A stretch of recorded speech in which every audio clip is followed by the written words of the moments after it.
제24장. 안식 후 첫날 새벽에 이 여자들이 그 준비한 향품을 가지고 무덤에 가서 돌이 무덤에서 굴려 옮겨진 것을 보고 들어가니 주 예수의 시체가 보이지 아니하더라. 이로 인하여 근심할 때에 문득 찬란한 옷을 입은 두 사람이 곁에 섰는지라. 여자들이 두려워 얼굴을 땅에 대니 두 사람이 이르되, 어찌하여 살아있는 자를 죽은 자 가운데서 찾느냐? 여기 계시지 않고 살아나셨느니라. 갈릴리에 계실 때에 너희에게 어떻게 말씀하셨는지를 기억하라. 인자가 죄인의 손에 넘겨져 십자가에 못 박히고 제3일에 다시 살아나야 하리라 하셨느니라.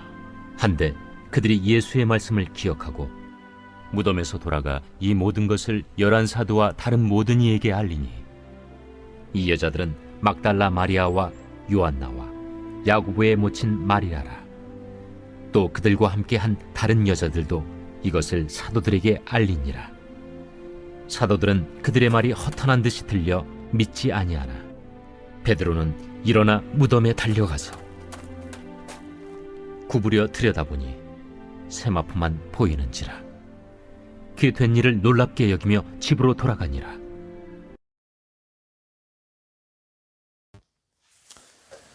오늘 말씀은 부활에 대해서 다루고 있는데요. 1절을 보시면 안식 후 첫날, 즉 주일이에요. 주일 새벽에 여자들이 준비한 향품을 가지고 무덤으로 갔다라고 나오고 있습니다.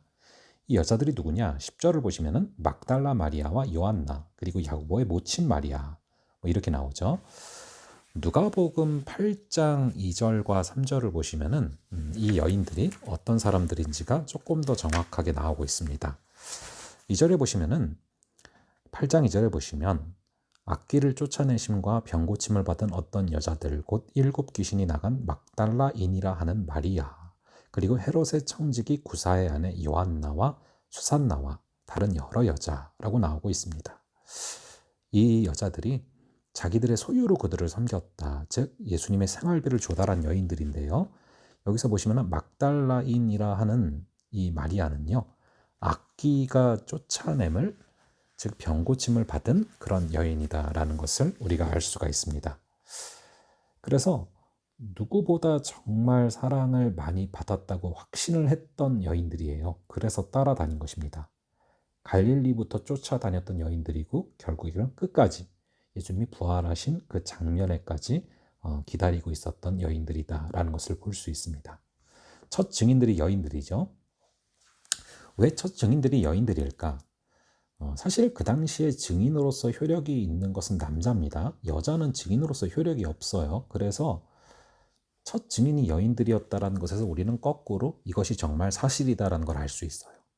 이것을 만들어내고 날조했다면은 이것은 이제 여자를 쓰면 안 되죠. 남자를 대역으로 썼을 거예요. 근데 이것이 꾸며낼 필요가 없는 사실이기 때문에 여인들이 증인으로 나타나고 있습니다. 물론 좀 더 깊은 이유로 들어가면은 2절, 3절에 쭉 나오잖아요. 돌이 무덤에서 굴려 옮겨진 것을 보았다. 이 돌은요, 장정 10명이 옮겨야 겨우 옮길 수 있는 무거운 바위입니다.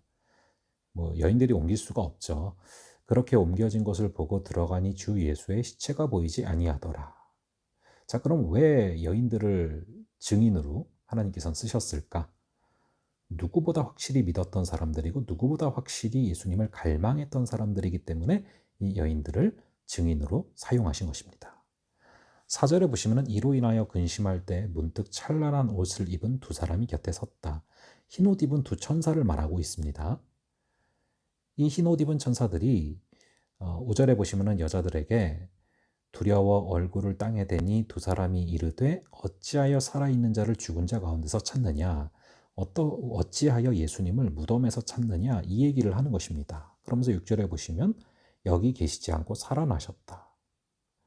그래서 이제 십자가와 부활을 말씀하시고 증언해 주시는 것이죠. 그러면서 갈릴리에 계실 때 너희에게 어떻게 말씀하셨는지를 기억하라 라고 6절에서 말하고 있습니다. 여러분, 여인들이 당황했던 이유, 두려웠던 이유가 무엇입니까? 열심이 없어서가 아니에요. 바로 말씀을 기억하지 못했기 때문이다라는 걸 알 수 있습니다. 그게 6절에서 말씀하시는 이유죠. 예수님을 믿는다라는 것은 말씀을 기억하고 말씀을 살아내는 것입니다. 그래서 이 말씀을 기억한다라는 것이 굉장히 중요하다는 걸 알 수가 있어요. 그래서 7절에 이르시기를 인자가 죄인의 손에 넘겨져 십자가에 못 박히고 제3일에 다시 살아나야 하리라 하셨느니라. 이게 실제로 마태복음 20장 19절과 누가복음 9장 22절에 나오는 구절이죠. 이것을 기억하게 된 것입니다. 여러분, 이 십자가와 부활이죠. 십자가에 못 박히고 제3일에 다시 살아나야 하리라. 이 십자가와 부활이 기억이 되면, 십자가와 부활이 마음에 다시 새겨지면 우리는 분명히 살아나게 되고 두려움이 사라집니다. 그래서 이 여인들 역시도 이 말씀을 기억하게 되면서 십자가와 부활을 기억하게 되면서 결국에는 8절에 그들이 예수의 말씀을 기억하고 무덤으로 돌아가 모든 것을 11사도와 다른 모든 이에게 알렸다라고 말하고 있습니다. 이제 다시 복음의 이 전달자로 다시금 생명력 있게 나아가는 모습을 바라보게 되는 것입니다. 그런데 이것을 보고서 11절, 12절을 보시면 사도들은 허탄한 듯이 들려서 믿지 않았다라고 나옵니다. 하지만 12절에 보면 베드로는 그래도 역시 수제자예요. 베드로가 좀 나아요. 베드로는 허탄한 듯이 들려서 믿지 아니하지 않고 일어나서 무덤에 달려가서 구부려 들여다보니 세마포만 보이는지라 그 된 일을 놀랍게 여기며 집으로 돌아갔다라고 되어 있습니다. 여러분, 너무 생각을 하다가 행동하는 걸 놓칠 수가 있어요. 근데 베드로는 여러 단점이 있지만 그래도 행동을 합니다.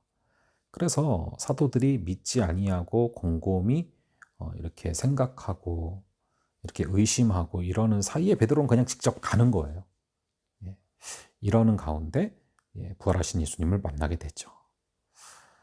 간절히 바라기는 이 십자가와 부활, 이것이 기억되고 이 말씀이 새겨지면 우리가 살아난다라는 것을 기억하고 살아가실 수 있는 그 십자가와 부활의 힘으로 살아가시는 귀한 하루 되시기를 간절히 바랍니다. 잠시 기도하겠습니다. 아버지 하나님, 예수님께서 십자가에 달려 돌아가시고 부활하신 것, 이것이 우리가 살아가는 힘과 원동력됨을 다시금 바라봅니다. 특별히 어떻게 말씀하셨는지를 기억하라. 이 말씀을 기억하지 못할 때 두려움에 빠지고 무너지는 모습들을 바라봅니다. 하지만 거꾸로 죄인의 손에 넘겨져 십자가에 못 박히고 제3일에 다시 살아나야 하리라 하셨느니라 한 것을 기억하였을 때 이 여인들이 회복돼서 다시금 달려가는 모습을 바라보게 됩니다. 우리 역시도 이 예수님의 십자가와 부활 그리고 예수님의 말씀을 기억함으로 말미암아 오늘도 승리하는 하루 살아가게 하여 주시옵소서. 주님께서 우리를 붙들어 주실 줄을 믿사오며 이 모든 말씀을 주 예수 그리스도의 이름으로 기도합니다. 아멘. 다음번에 또 뵙도록 하겠습니다.